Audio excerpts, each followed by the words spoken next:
Maukah Anda saya beritahu cara singkat untuk menjadi kaya?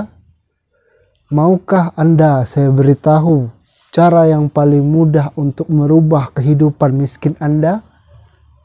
Maukah Anda saya beritahu untuk keluar dari penderitaan minimnya harta yang setiap hari membuat pusing kepala? Jadi, cara singkat untuk menjadi kaya ialah dengan cara menjadi artis. Kita lihat banyak artis-artis, Raffi Ahmad, segala macam yang aktif malang melintang di dunia pertelevisian, mereka bisa kaya dengan waktu yang relatif singkat tanpa harus berusaha. Tidak ada investasi modal di situ, tidak ada resiko rugi dan lain segala macamnya. Lalu bagaimanakah nasibnya? Itu kan kalau ada di Jakarta. Lalu bagaimanakah nasibnya dengan berada di daerah? Sebelum kita bahas itu, kita lihat intro dulu.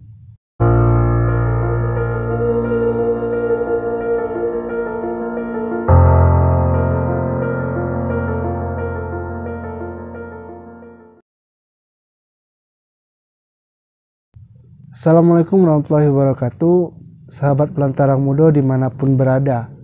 Sebagaimana yang sudah kita singgung tadi, selanjutnya kita akan melanjutkan apa yang sudah kita bahas tempo hari seputar Pulau Sumatera. Jadi bidang ekonomi kreatif.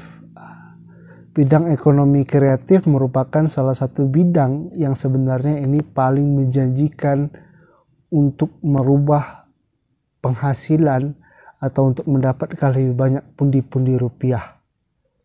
Bidang ekonomi kreatif sebenarnya sudah didorong pemerintah dengan adanya Kemenkraf dan segala macam yang mendorong mulai munculnya inovasi-inovasi baru di bidang industri kreatif, sehingga mulai terbukanya lapangan pekerjaan baru.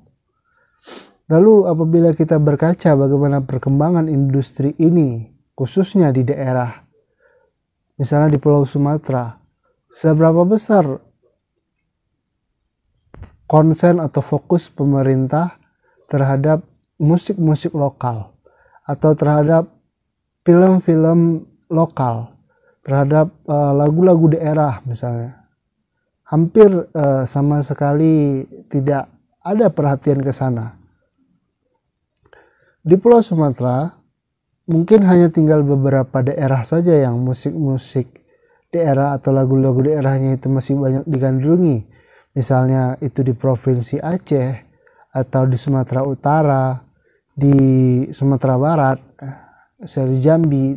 Tapi ada beberapa daerah seperti Riau dan Bengkulu atau di Lampung, itu lagu-lagu daerah tidak begitu lagi digandrungi oleh generasi muda. Bahkan ini menjadi penyanyi lagu daerah itu bukan suatu hal yang bisa dijadikan sebagai alat untuk mendapatkan atau menjadi ladang pekerjaan. Itu kan salah satu potensi yang selama ini sudah diabaikan. Lalu sebenarnya potensi daerah yang dimiliki itu apakah hanya bisa dimanfaatkan wisata, lewat proyek-proyek wisata? Apakah yang bisa dijual dari daerah di Sumatera ini hanya keindahan gunungnya atau lautnya dan lain segala macam? Sebenarnya ciri khas dari suatu daerah itu bisa memicu untuk munculnya kreasi-kreasi baru. Banyak kita lihat negara-negara sesama di Asia atau negara di luar Indonesia yang berhasil mempertahankan identitas khas daerahnya, namun tidak tergerus dengan inovasi-inovasi teknologi. Misalnya kita lihat saja contohnya itu Jepang. Jepang adalah salah satu negara maju di mana rata-rata pertumbuhan indeks manusia itu cukup tinggi. Namun di negara ini mereka berhasil menjadikan budaya mereka, kultur mereka itu sebagai selling point terhadap bangsa-bangsa lain. Banyak dari hasil kreasi media atau hasil industri seni yang berhubungan dengan daerah Jepang itu dinikmati atau digandrungi oleh negara-negara lain, atau sebagaimana di Korea Selatan. Mereka berhasil mengkomersilkan kekhasan budaya mereka ke dunia luar, sehingga saat ini K-pop, musik Korea itu menjadi salah satu hal yang paling digandrungi. Lalu film-film drama Korea itu juga salah satu hal yang digandrungi. Kehidupan bagaimana nuansa kerajaan di Korea juga digandrungi. Bahkan mereka sampai berhasil mengkomersilkan Pulau Jeju itu sebagai destinasi wisata yang paling diinginkan oleh para fans K-pop di seluruh dunia. Padahal kalau seandainya kita mau jujur dengan daerah kita juga punya spot-spot pariwisata sebenarnya tidak kalah dengan Pulau Jeju. Lalu di mana masalahnya? Lagi-lagi masalahnya kita tidak pernah mencoba untuk melihat peluang. Kita tidak pernah terfikir untuk menciptakan suatu inovasi baru. Untuk lagu-lagu daerah misalnya, yang tertinggal dari kekhasan sebuah daerah itu paling yang tinggal hanya bahasa daerah, kemudian pakaian daerah mungkin sudah tidak begitu lagi, atau rumah adat juga tidak hanya tinggal 1-2 di beberapa daerah. Yang tinggal mungkin dari kekhasan suatu daerah hanya tinggal bahasa dan mungkin beberapa makanan khas dari daerah tersebut. Lalu sebenarnya ini bisa dioptimalkan. Lagu-lagu daerah itu bisa dibuat suatu inovasi baru.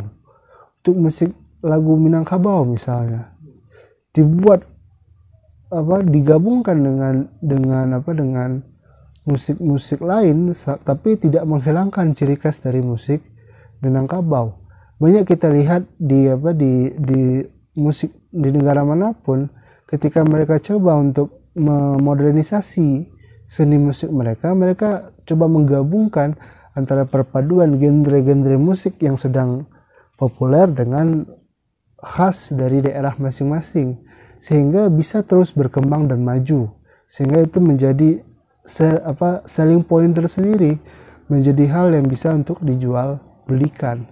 Lalu banyak lagi peluang, misalnya dengan membuat beberapa festival, jadi baju daerah itu masih bisa dijadikan sebagai alat yang ingin dijual bahwa kepada wisatawan.